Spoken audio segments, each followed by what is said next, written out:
Hello guys, আপনারা সম্ভবত বুঝে গেছেন যে আমি আজকে কোন টপিকে এই ভিডিওটি বানাবো। তো রেড স্ক্রিনটা সম্ভবত আপনাদের একটু ছোট্ট ভুলের কারণে হয়ে থাকে। তো আপনাদের এই টপিকে আজকে সলিউশন বের করে দেব। তো প্রথমে সিটিংয়ে যাবেন। সিটিংয়ে আসার পর সার্চ বার আছে, সার্চ বার ট্যাপ করবেন। সার্চ বারে ট্যাপ করার পর সার্চ বারে লিখবেন ডেভেলপার অপশন।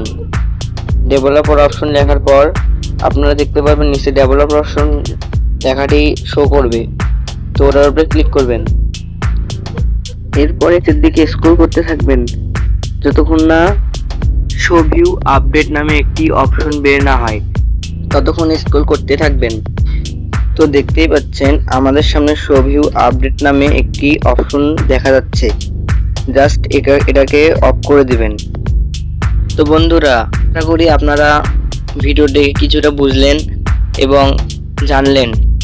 তো আমাদের চ্যানেলটাকে সাবস্ক্রাইব করে লাইক, কমেন্ট, শেয়ার করবেন এবং আমাদের সঙ্গেই থাকবেন। ধন্যবাদ।